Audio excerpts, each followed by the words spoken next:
selamat siang para Bapak Ibu Instagram lovers kali ya, Instagram followers IDI Kabupaten Sukabumi. Terima kasih atas kehadirannya semuanya dan siang hari ini kita bersama akan talk show, ngobrol bareng, ngobrol yang santai mengenai topik yang sedang hot, topik yang sedang grass banget di bulan Agustus ini oleh pemerintah Indonesia kita mengenai bulan imunisasi anak nasional. Dan saya ditemani oleh dua narasumber yang terpercaya nih. Di sini ada dokter, nanti akan saya perkenalkan. Nah, buat para Instagram followersnya IDI Kabupaten Sukabumi, silahkan ada link di atas, terutama yang dokter ya. Saya tahu pasti di follower ini ada dokter, ada tenaga kesehatan lain, farmasis, mungkin bidan, perawat, sanitarian, ataupun seluruh masyarakat awam lainnya yang mengikuti Instagramnya IDI Kabupaten Sukabumi. Silahkan nantikan selama 1 jam ke depan. Kita ngobrol-ngobrol santai aja mengenai bulan imunisasi anak nasional yang disingkat sebagai BIAN. Nah, buat para dokter, sebagai informasi, acara ini mendapatkan akreditasi IDI, jadi silahkan mengisi daftar absensi s.id/absen BIAN, nah, atau di scan QR code-nya. Nanti diisi untuk sebagai daftar absensi. Alhamdulillah ini kita udah diikuti 16 peserta, lumayan ya, kita mulai aja ya, Dr. Elis, Dr. Vindi. Ya. Sebelum kita mulai nih, saya memperkenalkan dulu kedua narasumber kita. Yang pertama adalah Dr. Elis Sofiani dari Dinas Kesehatan Kabupaten Sukabumi, Kepala Subkoordinator, betul ya dok? Pengendalian dan pencegahan, terbalik. Pencegahan dan pengendalian. Oh iya, pencegahan dan pengendalian penyakit. Assalamualaikum Dr. Elis, selamat siang. Waalaikumsalam warahmatullahi wabarakatuh. Selamat siang semuanya. Iya, sehat dok? Alhamdulillah, luar biasa. Luar biasa. Oke dokter. Yang kedua adalah narasumber kita para masyarakat di sekitar area Pelabuhan Ratu pasti mengenal, ya. Ya dok, Dr. Vindi Ruslianti, spesialis anak. Selamat siang dok, assalamualaikum. Selamat siang, assalamualaikum warahmatullahi wabarakatuh. Salam, ya beliau adalah dokter spesialis anak di Rumah Sakit Pelabuhan Ratu, Kabupaten Sukabumi. Oke, nah sebelum kita beranjak lebih jauh, wah ternyata kita sudah makin banyak nih dok yang follow acara kita. Mudah-mudahan bermanfaat ya siang hari kita yang lagi pada santai-santai, bener dok, lagi ada istirahat sambil menikmati makan siangnya, kita temenin agak cuap-cuap dikit, berisik nggak apa-apa ya. Ya ada Dokter Alex, ada banyak nih yang lainnya. Terima kasih sudah join. Nah, pertama pertanyaan ke Dokter Elis dulu mungkin ya dok, mengenai apa sih dok sebenarnya BIAN itu, bulan imunisasi anak nasional ini gitu. Event apa nih dok? Baik, bulan imunisasi anak nasional ini sebetulnya pelaksanaan program imunisasi yang rutin ya, diperuntukkan untuk sasaran anak di seluruh Indonesia, terutama balita, karena kalau untuk kita tuh ada 2 tahap ya, bulan imunisasi anak nasional ini tahap 1 sudah dimulai pada bulan Mei di wilayah Indonesia Timur, itu sasarannya balita dan remaja, dan kita di Sukabumi ya, termasuk Kabupaten Sukabumi itu di Provinsi Jawa Barat. Di Jawa Bali itu BIAN-nya tahap 2. Sasarannya untuk balita usia 9 sampai 59 bulan. Ini yang menjadi latar belakangnya adalah ketika diterpa pandemi COVID ya, semua dunia itu terjadi penurunan cakupan imunisasi lengkap yang rutin itu, semua menurun cakupan imunisasinya, sehingga gitu ya, sinergis dengan meningkatnya angka PD3I, penyakit-penyakit yang dapat dicegah dengan imunisasi. Jadi muncul lagi KLB, difteri, campak, bahkan kecenderungan naik juga di pertusis gitu ya. Kalau untuk Kabupaten Sukabumi, ya syukurnya cuma 2, campak dan difteri.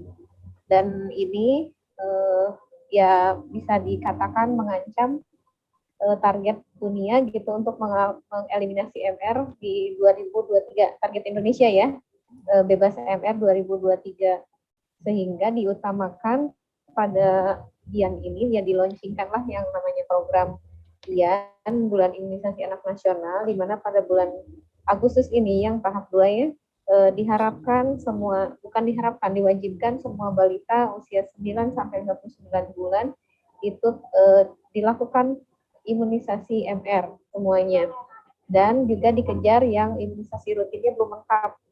Nah, kalau imunisasi kejar itu melihat status dari vaksinasi dasar anak tersebut. Begitu mungkin ya untuk sementara itu.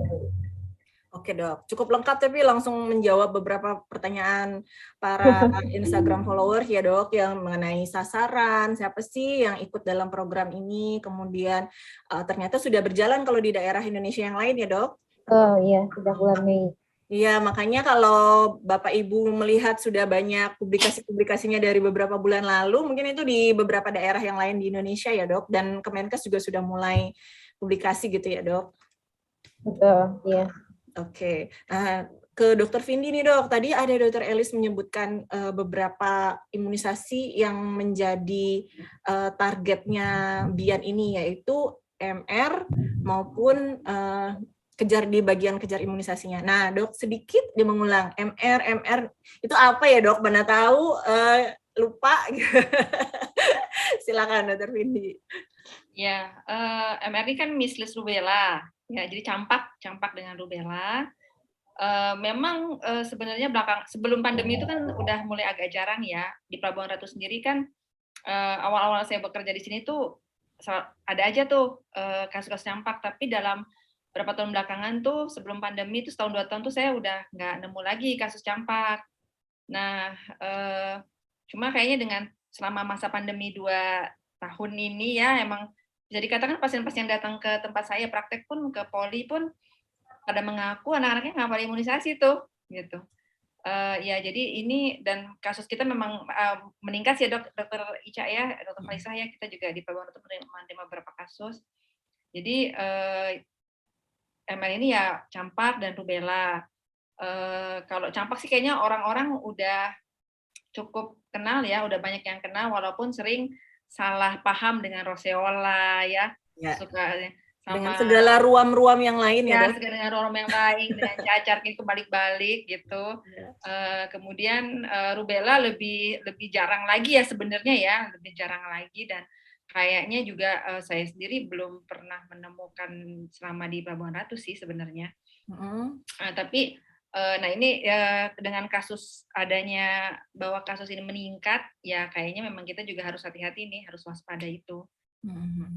Iya dok, kalau rubella dok, berarti kalau rubellanya sendiri pada saat demamnya mungkin enggak ya dok, tapi ada efek jangka panjang yang mungkin harus kita antisipasi dengan imunisasi. Ya, sebenarnya kalau ketika terinfeksi sendiri rubella itu kalau pada anak-anak gejalanya seringkali nggak jelas, malah ya ruam-ruam, demam ruam-ruam nggak berat, tapi dia menjadi berat ketika menjangkiti ibu-ibu hamil, itu yang membahayakannya. Nah, kalau sudah, dan itu kan sering tidak disadari ya, kan banyak ibu-ibu muda baru punya anak-anak kecil nih, baru punya bayi-bayi, kemudian masih umur balita lah ya, kemudian kan biasa kan hamil lagi selisih ya setahun 2 tahun tuh kan umum banget di Indonesia. Hiji ya dok, setahun hiji.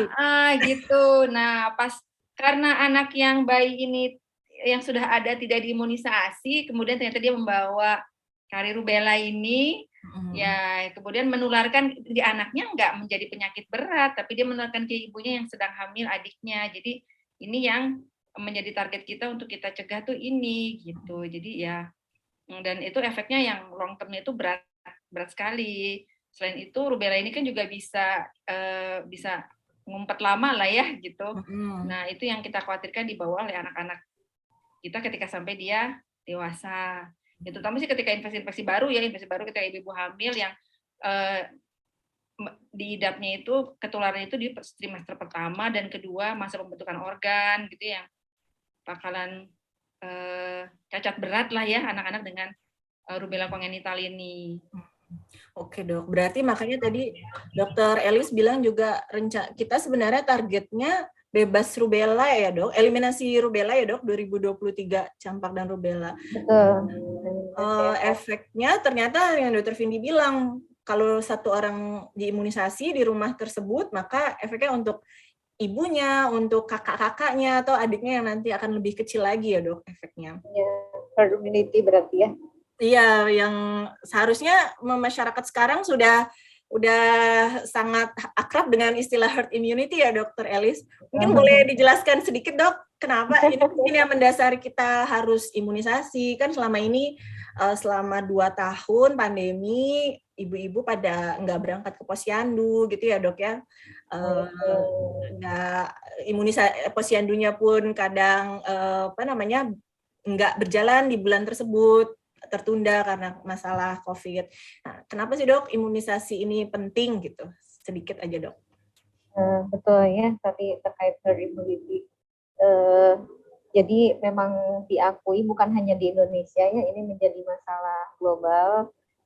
Pandemi COVID ini kan memporak-porandakan segala hal gitu ya, terutama perekonomian, bukan hanya kesehatan gitu ya, karena imbasnya baik nakes maupun non-nakes semua terkonsentrasi, semua perhatian teralihkan untuk menangani COVID-19 dan vaksinasi COVID-19, sehingga betul diakui bahwa yang namanya imunisasi rutin bisa dikatakan terbengkalai gitu.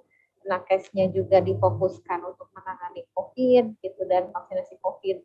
Ayah ibunya juga mungkin ya disibukkan gitu, terkena imbas semua di masyarakat itu kena imbas akibat pandemi COVID, sehingga tidak sempat ke posyandu, atau misalkan posyandunya tutup karena ibu bidan sama perawatnya sedang menangani COVID, vaksinasi COVID gitu, karena harus segera diakhiri si pandemi COVID-nya, sehingga difokuskan untuk vaksinasi COVID terlebih dahulu. Nah, vaksinasi rutin ya akibatnya jadi menurun capaiannya, begitu dok.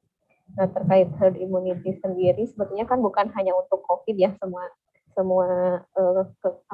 semua penyakit juga yang dapat dicegah dengan imunisasi, dengan vaksinasi itu diharapkan terbentuk yang namanya kekebalan komunitas ya, kekebalan komunitas. Jadi semakin banyak orang yang divaksin, semakin banyak orang yang terlindungi, ya semakin bagus, jadi semakin cepat terbentuk kekebalan kelompok tersebut gitu. Meskipun tidak 100%, di atas 70% itu sudah bisa dikatakan herd immunity gitu. Begitu ya dok ya, termasuk dalam masalah MR juga, vaksinasi pada anak. Makanya kalau dulu ibu-ibu atau bapak yang nggak mau bawa anaknya, nggak mau ngasih imunisasi ke anaknya, bisa bilang tuh ya dok, saya nggak usah diimunisasi, anak saya sehat-sehat aja kok. Nah karena mungkin ada herd immunity ya dok, dia hanya satu di antara RT RW-nya itu yang tidak diimunisasi. Nah sekarang karena banyak yang nggak diimunisasi, jadi herd immunity-nya nggak ada gitu ya dok? Tidak ada, betul. Makanya ada KLB lagi. Makanya muncul lagi. Penyakit-penyakit yang dapat dicegah dengan imunisasi yang seharusnya tidak ada itu muncul lagi. Termasuk ini juga mungkin ya dok. Ya, sebetulnya kan sasaran bulan imunisasi anak nasional itu kan balita. Nah, yang dilindungi itu balita sekarang, 23 tahun yang akan datang itu kan akan menjadi mungkin calon ibu gitu ya, calon ayah. Nah, kita lindungi balita sekarang supaya di 23 tahun yang akan datang gitu ya, tidak ada lagi rubella congenital syndrome mungkin yang tadi dijelaskan dokter ya. Jadi ini adalah investasi gitu, investasi kita untuk masa depan generasi yang lebih baik dan lebih baik lagi. Itu sih tujuan pemerintah, melindungi balita.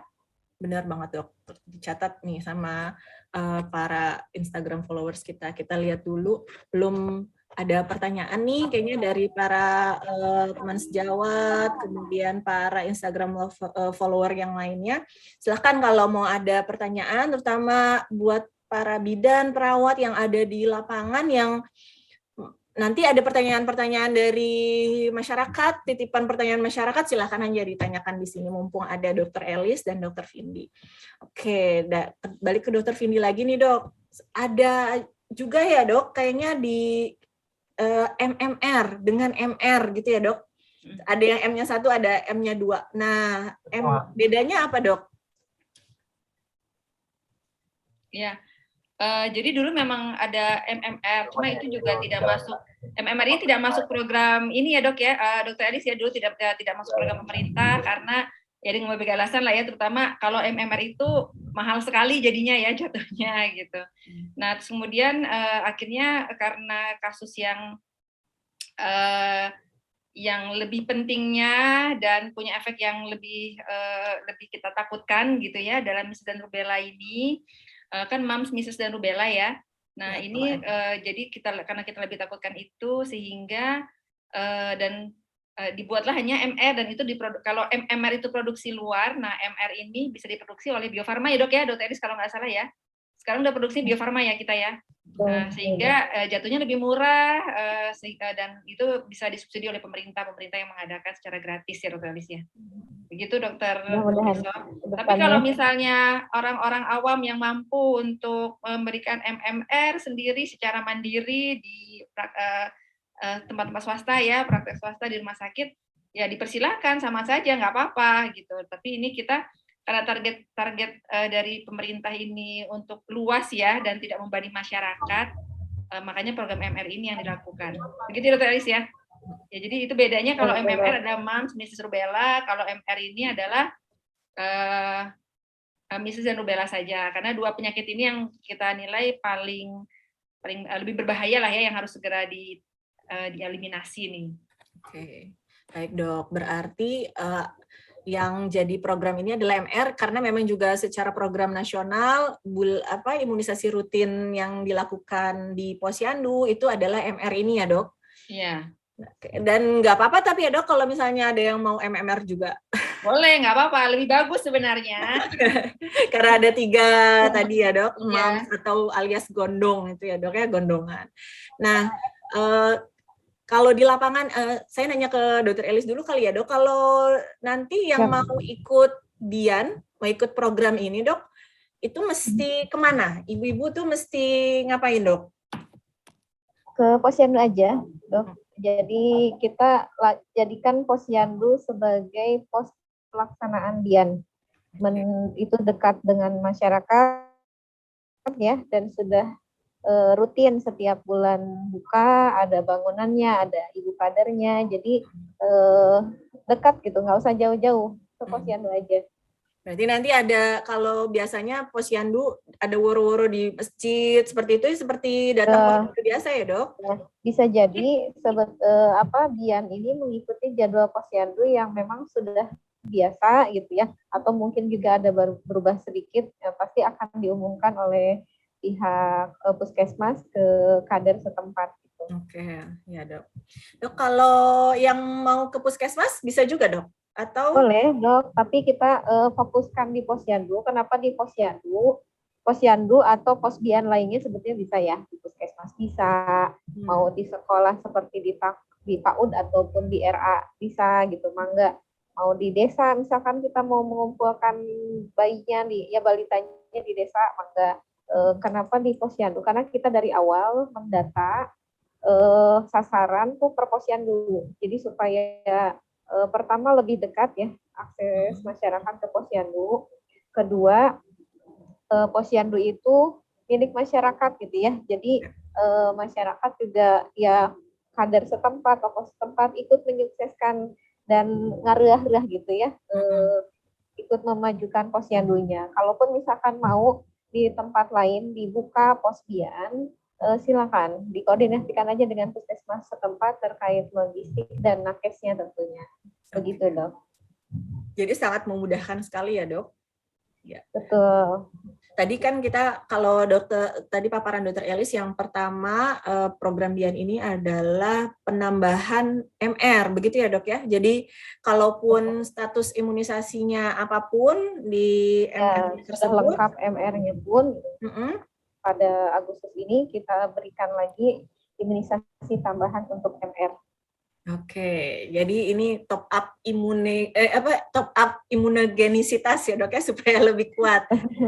Kalau jaraknya berapa yang mungkin ke Dr. Vindi kali ya, berapa yang amannya dok? Misalnya dia baru dapat 1 bulan yang lalu atau ada range dengan MR terdekat dok? Iya, ada dok, 28 hari masih sama ya, 28 hari. Tapi kebetulan entah sengaja entah tidak ya, dari provinsi maupun dari pusatnya pada bulan Juli itu tidak di dropping vaksin MR. Jadi supaya mungkin ya nanti yang sudah 9 bulan atau sudah 18 bulan nih waktunya booster MR sengaja sepertinya gitu ya akan dilakukan vaksinasi MR di bulan Agustus ini semua serentak. Jadi nanti tercatatnya 2, dia tercatat sebagai capaian Dian dan juga capaian vaksinasi rutin dia gitu. Begitu dok. Dan nggak membingungkan teman-teman di lapangan ya dok? Ini gimana nih 27 hari kasih atau enggak gitu kali ya dok? Jadi kebetulan bulan Juli itu vaksin MR kosong.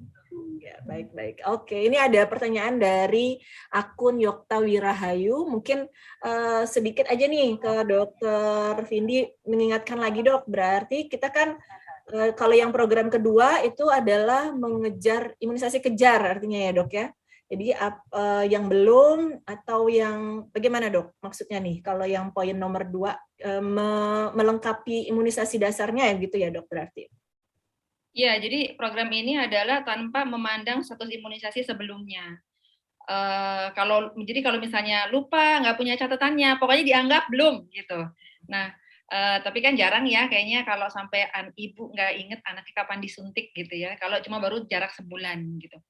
Jadi sebenarnya prinsipnya sebenarnya kalau vaksinasi yang masih yang sama itu kan boleh ya jarak satu bulan ya, jarak 28 hari itu aman untuk dilakukan. Tapi bukan berarti kurang-kurang dikit nggak bisa gitu. Gitu. Cuma kalau misalnya memang punya bukti kuat ya baru minggu kemarin divaksin ini ada ya nggak apa-apa ya dok ya Elis ya nggak ikut gitu ya. Tapi kalau misalnya tidak ada itu pun tidak apa-apa, tidak masalah gitu, tanpa memandang status imunisasi prinsip kita ya untuk program nasional ini. Jadi dianggap kalau nggak punya bukti bahwa sudah diimunisasi dalam waktu sebulan yang lalu, ya pokoknya suntik aja.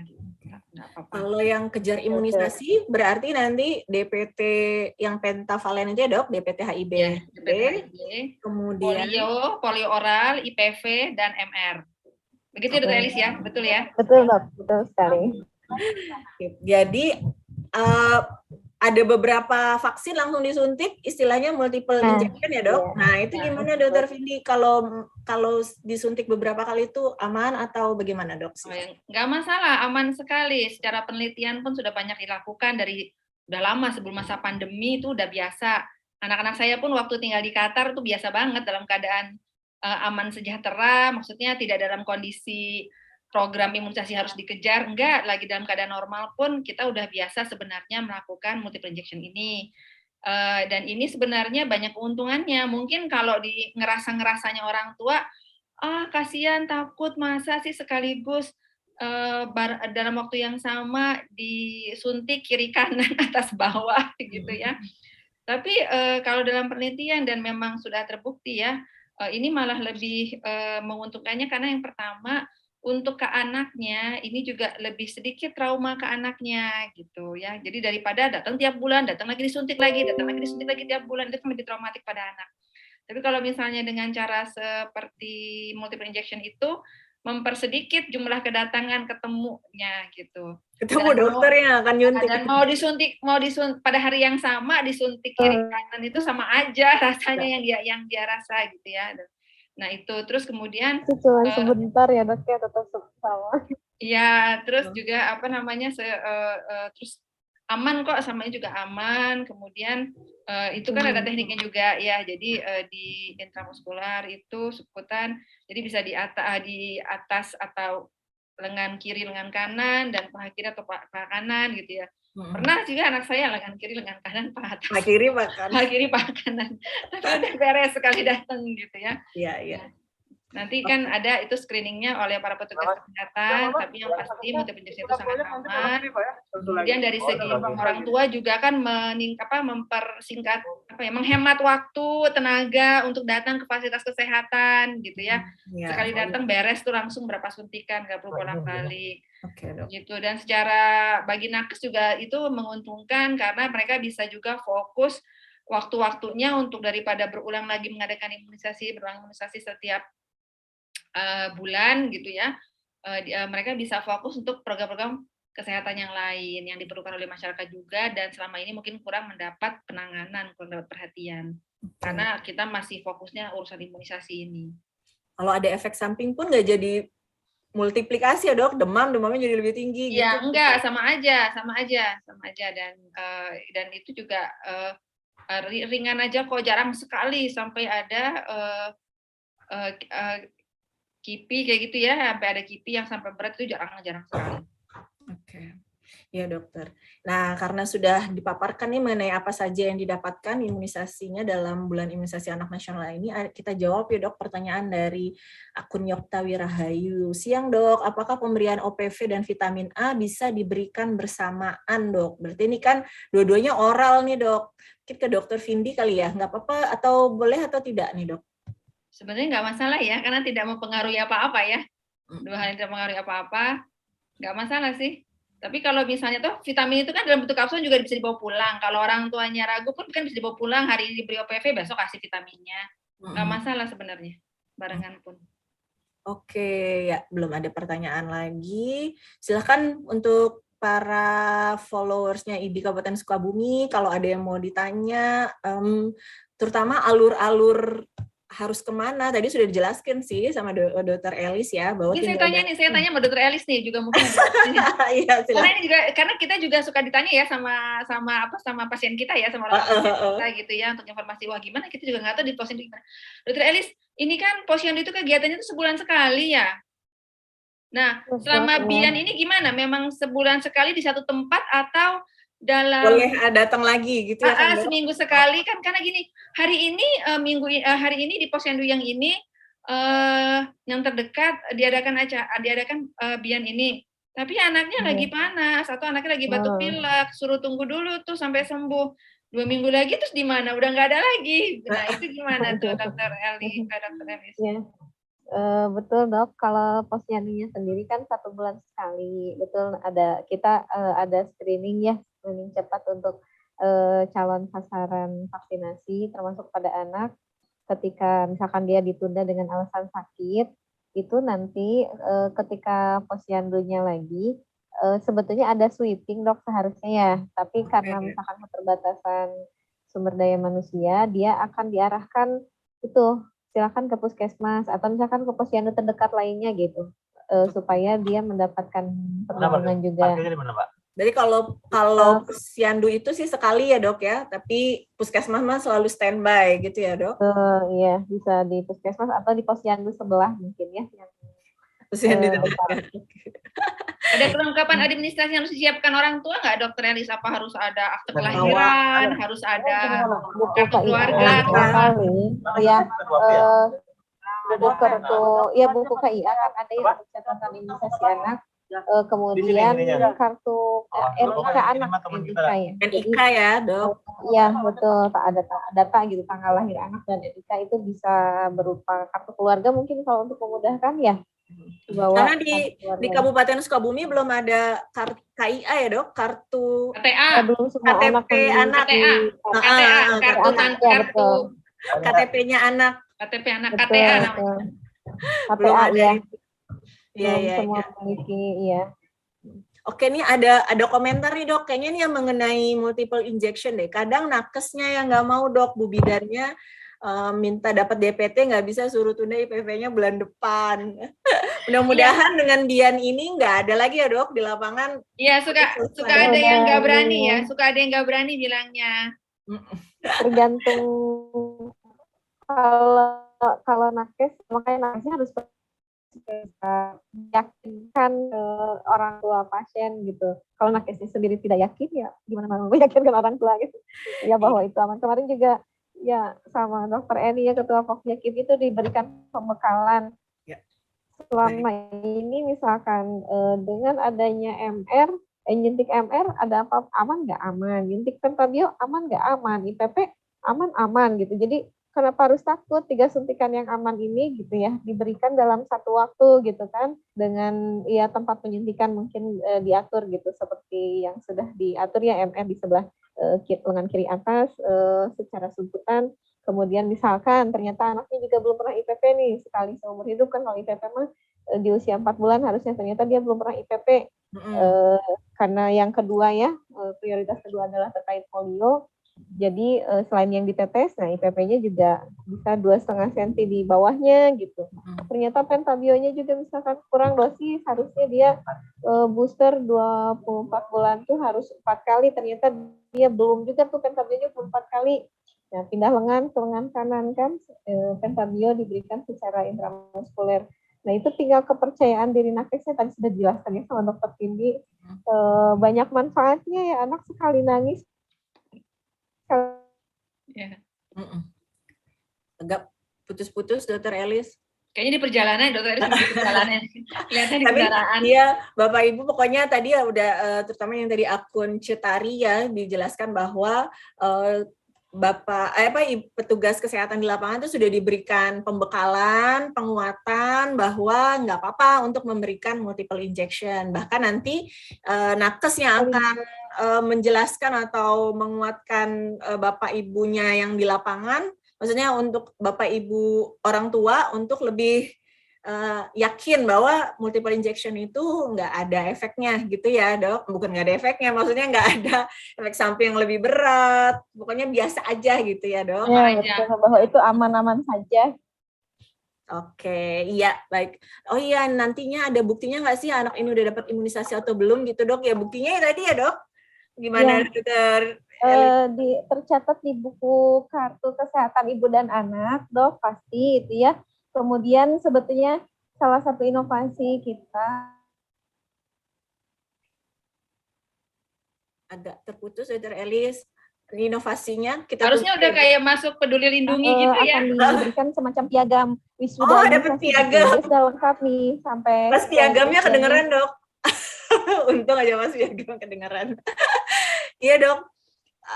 Jadi jangan khawatir, nanti dicatat di buku KIA, makanya tadi Dokter Elis bilang bawa buku KIA ya dok. Dokter Vindi juga bagus banget tuh dok, kalau kita bisa nyambung sama peduli lindungi, kan akan ada wacana seperti itu ya dok, karena vaccination chart atau kurva tabel vaksinasi akan gabung dengan peduli lindungi gitu ya dok. Iya, jadi ada koneksi dengan Disduk Capil ya. Jadi dengan NIK muncul, keluar tuh apa aja riwayat vaksinnya gitu. Jadi bener dok. Dan nanti kalau mau masuk sekolah harus dilihat pakai sertifikat kayak sertifikat COVID. Kalau belum diimunisasi harus diimunisasi baru bisa masuk sekolah. Kita yang mau kerja sama Disdik atau Kemenag itu sebelum masuk SD dia harus lengkap dulu imunisasi dasarnya. Iya, benar dok. Apalagi tadi Dokter Elis mudah-mudahan Iya dok, mudah-mudahan itu tercapai dalam beberapa tahun lagi ya dok, segera. Amin, supaya semua terlindungi. Wah, ada banyak pertanyaan nih, ada komentar dari Dokter Lucy, KTA sudah ada, wah dok, terima kasih informasinya, nanti kita segera buat anak kita, karena memudahkan juga, nggak perlu bawa kakak kemana-mana ya dok ya. Ayo udah punya. Betul, bisa kalau di luar sepertinya iya sudah ada ya dok. Kemudian ini ada pertanyaan dok. Ada dok di Disduk Capil. Baik dok. Ada pertanyaan nih dok. Dok, anak saya usia 2 tahun belum imunisasi campak yang 18 bulan karena sering sakit. Bagaimana solusinya? Mungkin Bu Vina ini dulu, sekarang sakit nggak gitu ya? Berarti kan kalau 18 bulan karena sering sakit, 2 tahun sekarang, mungkin pertanyaan selanjutnya, sering sakit nggak Bu? Nah, nanti supaya bisa dijawab nih sama Dokter Vindi. Kalau sekarang sakit bagaimana? Kalau sekarang tidak sakit bagaimana gitu ya? Oke, tapi ini juga mungkin banyak pertanyaan dari ibu-ibu dok. Iya dok, belum lengkap imunisasinya karena dianya sering sakit. Bisa ada penjelasan sedikit Dokter Vindi? Iya, orang tua sering begitu ya, bilang sering sakit, tapi kalau kita tanya sering sakit itu kayak gimana, kan nggak tiap hari sakit sama berbulan-bulan gitu ya. Jadi maksud sering sakit adalah ketika ibunya ingat mau imunisasi, pas anaknya lagi sakit, 3 hari kemudian anaknya sembuh, lupa lagi. Nah, bulan berikutnya begitu anaknya sakit lagi, dia baru ingat lagi, belum imunisasi. Jadi kita bilang bahwa, ya, halo, ini putus? Enggak, dok, bagus. Oh bagus, kira putus. Ya. Jadi terputus. padahal begitu kan anaknya sakit 3 hari seminggu, nah begitu sembuh ya langsung gitu ya. Ini suka ditunggu-tunggu sampai berbulan-bulan lagi nunggu akhirnya sakit lagi. Jadi kesannya anaknya kan selalu sakit. Padahal kalau kita evaluasi, kita tanya lagi, emang sakitnya berapa hari, sakit apa gitu. Sementara juga kalau cuma batuk pilek yang ringan itu kan sebenarnya bukan kontraindikasi untuk imunisasi, bukan larangan ya, nggak apa-apa, aman aja selama tidak ada indikasi-indikasi ke arah COVID ya, tidak ada indikasi-indikasi COVID ya nggak masalah gitu. Jadi yang nanti ya dievaluasi dulu aja, benarkah ini sakit yang merupakan kontraindikasi untuk vaksinasi gitu. Karena kebanyakan sebenarnya sih bukan kontraindikasi, cuma memang dari orang tuanya yang tidak mau, tidak berani, dari nakesnya juga suka, oh lagi batuk pilek kayaknya nggak usah nunggu. Ya kalau anak-anak sih memang batuk pilek itu kan normalnya saja 2-3 minggu itu normalnya. Ya kemudian baru sembuh seminggu, 2 minggu, sakit lagi. Main sama temennya ketularan lagi, sakit lagi, batuk pilek lagi seminggu 2 minggu. Jadi memang kesannya nggak pernah sembuh-sembuh, kesannya sering sakit, tapi kan sebenarnya ada masa sehatnya, dan batuk pilek ringan itu tidak sesak napas itu juga aman untuk imunisasi, nggak masalah. Ya dok, boleh diingatkan lagi mungkin ya dok, apa saja yang menjadi kontraindikasi mutlak gitu. Jadi kalau nggak ada ini, nggak boleh sama sekali imunisasi, atau ada kontraindikasi yang relatif, atau sebenarnya itu boleh dok untuk imunisasi.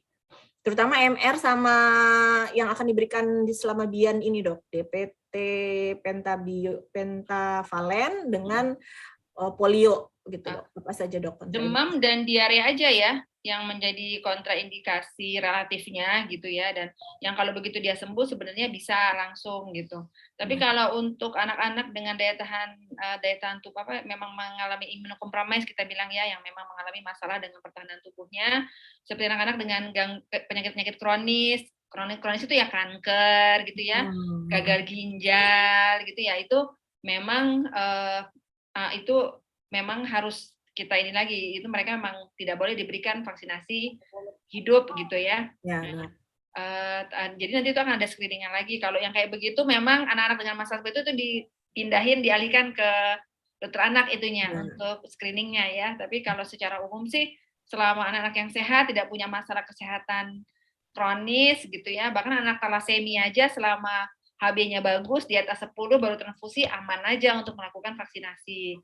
Nah, anak-anak sindrom nefrotik juga selama dia ternyata sudah bebas penggunaan steroid, ya aman itu untuk dilakukan. Jadi pernah riwayat gitu ya, tapi sudah bebas steroid sebulan ya aman gitu. Nah, paling yang kontraindikasi relatifnya itu ya tadi yang untuk BIAN ini sekarang adalah demam tinggi dan diare berat ya, diare berat itu juga. Karena memang ada efek samping polio oral kan kadang-kadang ada agak mencret sedikit ya gitu.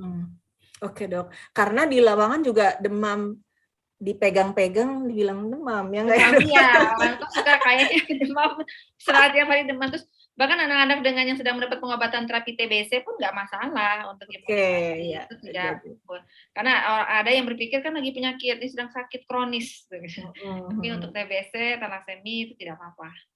Iya, mudah-mudahan yang seperti Dokter Elis bilang tadi udah dapat pembekalan, jadi ibu-ibu bidan, perawat, dokter di lapangan semuanya udah pede ya Dokter Elis bahwa kontraindikasi yang relatif adalah tadi ya demam, dengan yang sudah terbukti ya dok demamnya, mungkin disediakan posyandu, ada pengukur suhu. Kalau anaknya habis lari-lari, kan biasanya posyandu sekalian lari-lari sama temennya tuh dok. Habis itu nanti kok anak sakit panas, ya. Di rumah akunya demam, pasti posyandu lari-lari rame-rame sama temen-temennya yang lain. Jadi memang Ketua Pokjakipi juga tadi mengingatkan ya supaya diimunisasi anaknya jangan main-main atau jajan sembarangan gitu ya. Tetap kasarnya batasi ya mainnya di rumah selama seminggu lah, karena khawatir misalkan demamnya akan muncul pada hari kesekian. Kebanyakan dari kejadian yang dianggap kipi itu ternyata koinsiden gitu. Jadi kebetulan misalkan dia pulang berhubungan dengan imunisasi ya dok. Iya. Itu imunisasi gitu, betul. Ya baik, benar dok. Apalagi kalau lagi kita kan lagi sesuatu yang hits nih ya dok, Bian. Nah, jadi begitu ada efek samping yang dipikirkan berkaitan dengan imunisasi, langsung dibilangnya ini sebagai KIPI itu nanti tuh dok. Padahal habis karena jajan cilok di dekat posyandu.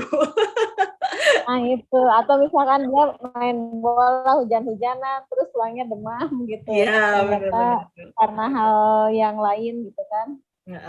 Benar dok, jadi catatan kita semuanya. Baik, ini ada komentar lagi dari Ibu Vina tadi, posyandunya hanya sebulan sekali ke puskes jarang dilayani. Insya Allah kalau dalam rangka Bian ini kita kan memang tujuannya tadi ya dok, mau meningkatkan cakupan, lebih melindungi anak kita pasca benar dok, pasca pandemi COVID. Insya Allah semua tenaga kesehatan, fasilitas kesehatan mulai dari yang di masyarakat sampai ke rumah sakit sudah siap untuk bersama-sama meningkatkan cakupan imunisasi tadi ya dok.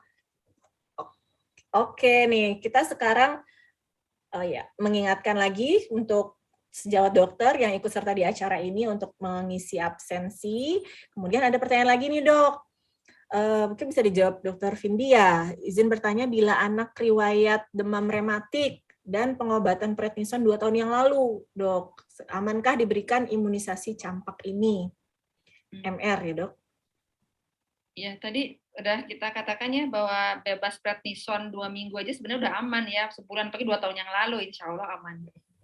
Perlu tetap datang dan periksa apakah demam rematiknya flare atau gimana dok? Kan memang kan ada evaluasi, pasti kan anak-anak dengan mengalami demam rematik itu dia ada jadwal-jadwal ininya ya, jadwal-jadwal kontrolnya untuk echo ulang kayak gitu kan ada. Nah, kalau dari echo terakhir dalam waktu 6 bulan juga aman-aman aja sih, insya Allah ya aman. Okay. Kalau sampai udah prednisonnya berhentikan sih kelihatannya berarti sudah aman ya. Ya, sudah aman. Ya. Tapi memang sebaiknya yang seperti itu mungkin dari petugas kesehatan akan meminta surat keterangan dari dokter yang merawat gitu ya, yang tempat kontrol selama ini bahwa ini memang sudah aman. Karena walau bagaimanapun kondisi terakhirnya kan yang tahu ada dokter yang merawatnya ya. Oke, dokter. Jadi supaya lebih yakin juga ya petugas kesehatan di lapangan untuk memberikan imunisasinya.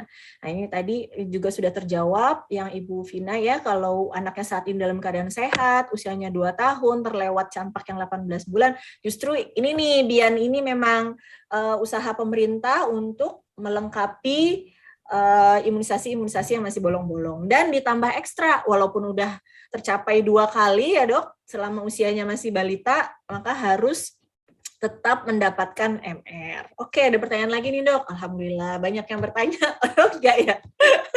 Banyak yang bertanya nih dok. Maaf kalau dengan pasien yang sedang pengobatan epilepsi bagaimana dok? Mungkin dokter Vindi bisa menjawab dok? Ya, kalau untuk epilepsi itu sendiri sih sebenarnya makanya nanti dievaluasi apakah pengobatan epilepsinya nggak masalah sebenarnya. Tapi dia sendiri ada kejang terakhirnya kapan. Kalau sudah terkendali sih aman-aman aja. Oke, iya dok. Berarti apalagi kalau anak epilepsi kalau dalam pengobatan biasanya cenderung lebih terkendali ya dok, udah jarang. Iya, biasanya anak epilepsi itu kan kebanyakan adalah anak-anaknya itu ya terkendali ya, sudah pengobatan berapa lama, biasanya sudah tidak kejang 6 bulan gitu. Udah tidak kejang sebulan 2 bulan juga sebenarnya aman-aman aja. Iya. Berarti kalau ragu, masih kejang, masih belum banyak, masih banyak sering kejangnya, mungkin bisa dikonsultasikan ke dokter anak di rumah sakit yang di area tersebut ya dok. Jadi tapi tetap jangan khawatir, silakan datang dulu aja ke posyandu atau tanya ke ibu bidan desa setempat gitu ya dok, atau ke dokter yang terdekat, dokter puskesmas untuk dikonsultasikan lebih lanjut kalau memang ada indikasi untuk menahan dulu ikut Bian di bulan ini, gitu ya dok ya. Ada lagi nih dok pertanyaan, kapan diperlukan obat pasca imunisasi, terutama misalnya paracetamol dok, kita nunggu kalau ada demam atau boleh langsung dikasih habis imunisasinya dok? Sebenarnya kalau secara secara medisnya itu ya sebenarnya tunggu demam. Kalau misalnya tidak ada demam ya nggak perlu kita kasihkan duluan. Untuk pencegahan sebenarnya sih nggak perlu gitu. Ya. Karena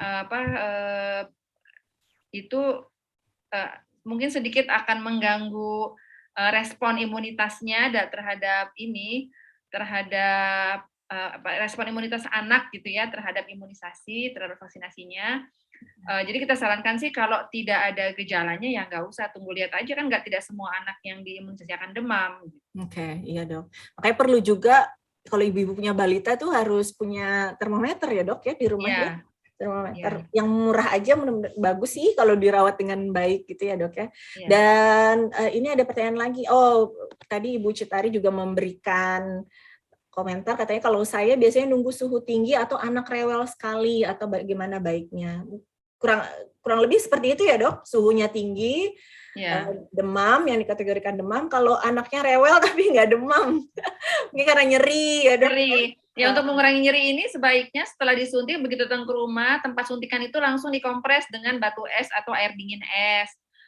Kira-kira selama 10 menit selang tiap 4 jam gitu ya, 4 jam 6 jam. Kompres nggak usah lama-lama, 5-10 menit aja gitu.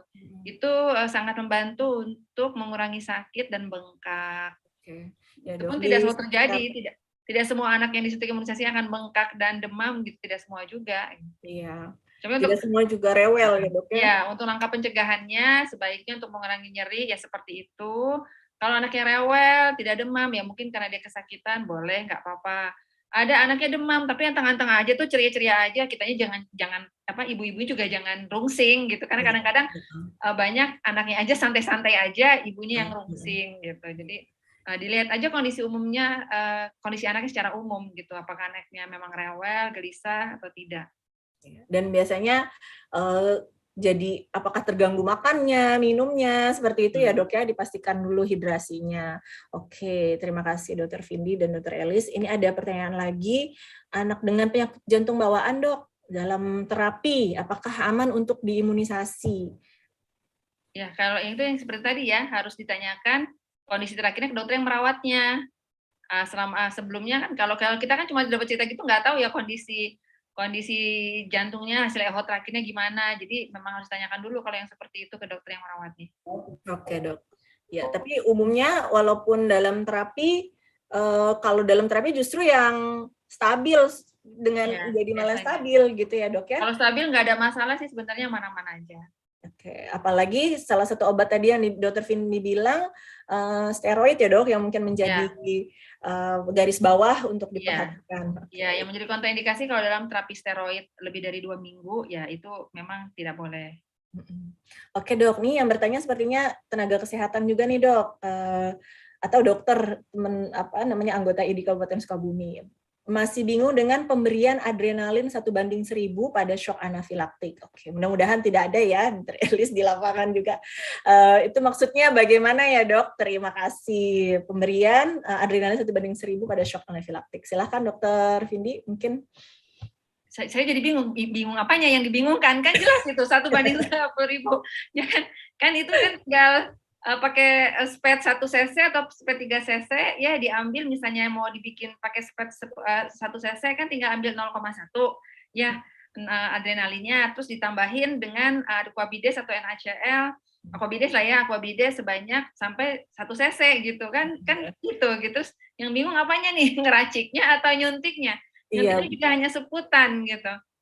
Betul dok. Jadi mungkin gini ya, sebagai untuk para nakes, kalau 1:1000 itu kalau coba diambil ampulan epinefrin ya, dilihat itu tuh kalau yang 1 ampul itu 1:1000 ya dok konsentrasinya. Nah di beberapa kasus yang dipakai itu 1:10.000, artinya harus diencerkan dulu gitu. Tapi kalau keadaan shock anafilaktik karena harus segera, jadi yang ampulan itu nggak perlu pakai pengenceran, silahkan diambil sesuai dosis ya gitu ya dok ya, 0,1 mg per kilogram berat badan. Jadi nggak mikir ngencer-ngencerin lagi kalau kasus shock gitu maksudnya kali ya dok.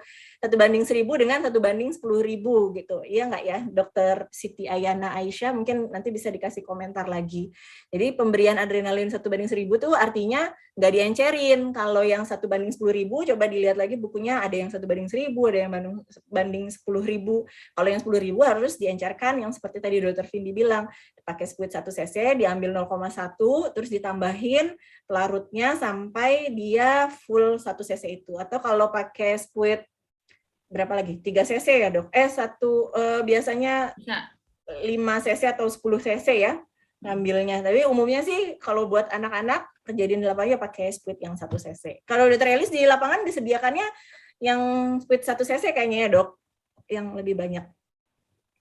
Oke dok, ya betul. Kita cari aman di setiap lokasi pelaksanaan imunisasi, mau imunisasi rutin, mau imunisasi COVID juga, membawa biasanya ya adrenalin, kemudian 1 cc, aquabides, kemudian misalnya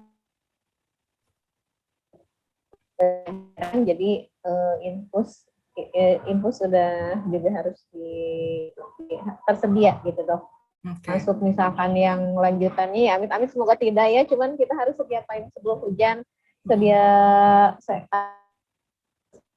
benar-benar kejadian supaya ya kita tidak tahu kapan atau di mana jadi anafilaks itu, termasuk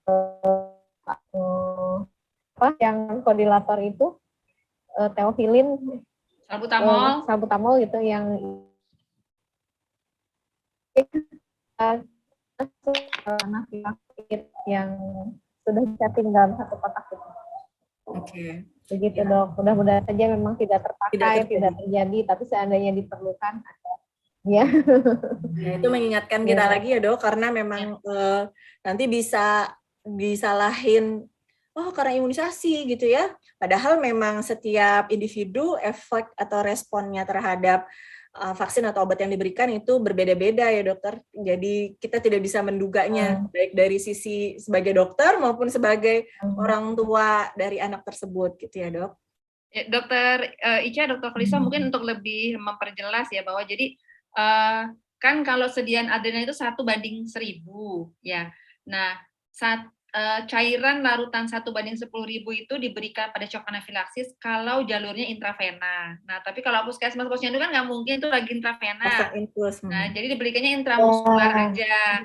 Kalau intramuskular nggak usah pakai encer-encer. Dari ampul adrenalin itu langsung 0,5 ambil, 0,5 ml 1 ml maksimal.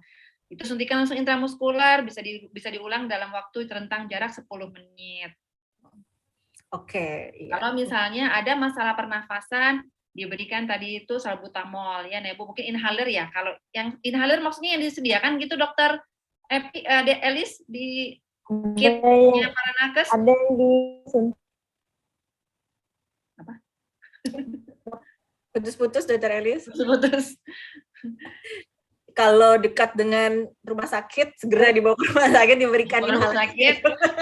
Kalau misalnya ada bronkospasme untuk pengalami bronkospasme salbutamol nebulizer ya. Kalau misalnya ternyata disediakan yang bentuk semprot, mungkin seperti kayaknya inhaler ya, kayak Ventolin kayak gitu. Nah, tapi pada anak-anak ini harus benar, nggak main semprot begitu aja kayak dewasa ya. Jadi harus ada masker, sebenarnya ada space-nya ya, ada spacernya harusnya gitu. Tapi kalau nggak ada spacer, kita sebenarnya bisa gunakan botol aqua tuh. Iya, tapi mungkin nih para nakes nggak tahu nih. Apa kita sekalian kasih tahu aja ini? Sekalian tempatnya ya, dok. Kita nanya dulu dokter Elis ini disediain apa ini? Yang para nakes kita disediakan di lapangan, dok. Disediakan di lapangan, dokter Elis. Untuk bronkospasmanya apa? Itu salbutamol injek dok. Jadi itu ada ya misalkan ini untuk anafilaktik shock nih gitu. Berarti tata laksana yang pertama dilakukan itu ya kan yang adrenalin 0,01 per kilogram berat badan. Ya bisa diulang dalam 15 menit ketika tidak tidak berespon ya dok? Tidak berespon. Ketika tidak berespon maka langkah selanjutnya misalkan dibolus dengan cairan ya. Pasang infus misalkan ya? Ternyata ada tanda ya pasang infus gitu dok. Ketika ada tanda-tanda tidak bronkospasme, misalkan ada wheezing kayak gitu, nah maka baru dimasukkan yang lain sesuai sesuai indikasi aja dok. Mudah-mudahan ya tidak terpakai gitu kan. Ya mudah-mudahan sih enggak, dan biasanya sih enggak ya, saya sendiri belum pernah sama jadi spesialis sih belum pernah mengalami, belum pernah menerima kasus. Sama dok, kalau jadi dokter juga belum. Alhamdulillah sih belum pernah ada ya yang sampai mengalami shock anafilaktik, sampai masalah kena ada pernapasan sih sampai bronkospasme ya dok ya. Belum pernah. Tapi kalau di rumah sakit karena makan udang gitu malah pernah ada saya dapat yang kayak gitu. Iya dok, mudah-mudahan makan kacang ada dulu aman semuanya. Waktu saya di Qatar ada memang anak makan kacang jadi begitu. Ya, tapi kalau di Indonesia alhamdulillah belum pernah saya nemuin bahwa walaupun dia karena suntikan obat gitu ya, alergi ampicillin gitu aja kita nggak pernah ya sampai shock anafilaktis ya. Epinefrin. Oke, iya. Jadi intinya tadi yang sudah dijelaskan ya sama Dr. Vindi, obatnya kalau di lapangan nggak mungkin pasang infus dengan cepat, jadi masuknya lewat intramuskular, tinggal disuntik, jadi nggak perlu diencer-encerkan, langsung aja diambil yang dari ampulnya itu. Tapi harus diingat dosisnya agak berbeda ya, 0,01, yang satu lagi kalau diencerkan 0,1 gitu. Nanti dilihat lagi. Oke, sepertinya, oh iya, memang tadi agak putus-putus suaranya, mudah-mudahan sekarang sudah lebih lancar. Wah, nggak berasa dok, udah jam 2 ternyata. sudah jam 2 sepertinya. Pertanyaannya udah habis kayaknya ya. Apa dok? Pertanyaannya juga udah habis ya. Iya, tidak ada pertanyaan lagi dari para Instagram followernya ID Kabupaten Sukabumi, baik Bapak Ibu dokter maupun tenaga kesehatan lain dan masyarakat semuanya. Terima kasih banyak nih atas atensinya, kurang lebih sudah ada 40 tadi yang join. Yang terakhir dok, pesan dari baik Dr. Elis maupun Dr. Vindi kepada para follower ID Kabupaten Sukabumi. Silakan dok, Dr. Elis dulu mungkin. Baik, terima kasih. Sebelumnya mohon maaf ya atas segala ini kadang sini tadi sempat terpental juga. Mudah-mudahan pesannya sampai. Pesan closing statement dari saya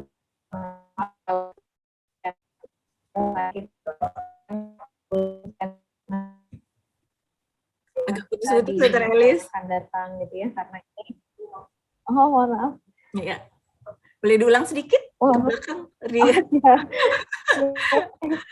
Saya mengajak para teman sejawat dan juga masyarakat umum agar menyukseskan bulan imunisasi anak nasional, baik itu kita sebagai sasaran maupun sebagai pelaksana nakes yang melaksanakan BIAN ya. Gitu. Itu aja sih dok, satu mohon. Ya. Terima kasih Dr. Elis. Silakan Dr. Vindi, ada tambahan lagi dok? Ya, untuk para nakes yang akan bekerja di lapangan, selamat berjuang dan tetap semangat, percaya diri bahwa kalian teman-teman udah pada dibekali dengan ilmu, dengan peralatan yang mudah-mudahan juga cukup lengkap. Jadi tidak usah khawatir, tidak usah takut-takut ya. Kemudian untuk kalau ada orang-orang awam yang juga join di acara kita ini atau menonton acara ini juga tidak usah khawatir karena sudah dipersiapkan dengan baik pelaksanaan ini dengan orang-orang yang sudah terlatih juga pelaksananya. Ya dok. Itu terus apa ya? Terus kayaknya ada yang mau saya omongin. tiba-tiba hilang. Ada kayak gini deh nih. Ya insya Allah aman kok, dan memang ini jangan dianggap remeh karena memang kenyataannya bahwa sudah meningkat kasus di kita pertusis ya dok ya. Dari Ica bahwa kita sudah berapa kali menerima kasus pertusis di kita di Poli di rumah sakit. Kemudian bahkan kita sudah kemarin ada satu kasus difteri yang confirm ya positif. Alhamdulillah berhasil ini. Mungkin kalau belum merasa korban penyakit ini ada orang dekat-dekat kita, mungkin kita ngerasa remeh ya, menganggap remeh, ngerasa nggak penting gitu ya. Memang beberapa penyakit itu kayak pertusis itu mungkin nggak rubella nggak parah lah kalaupun kena buat anak saya gitu ya. Tapi dia lupa bahwa ada yang namanya difteri yang sangat membahayakan dan itu yang paling sering mengancam nyawa ya, mengancam jiwa. Kemudian ada rubella kongenital yang mengancam kelangsungan bayi-bayi terpapar lewat ibunya yang sedang hamil gitu. Itu sih, jadi jangan anggap remeh, ayo mari kita kejar semua imunisasi anak-anak kita yang sudah bolong-bolong ini. Semoga kita bisa menghentikan kembali penyebaran penyakit yang sudah mulai meluas ini karena vaksinasi 2 tahun sama pandemi tertunda.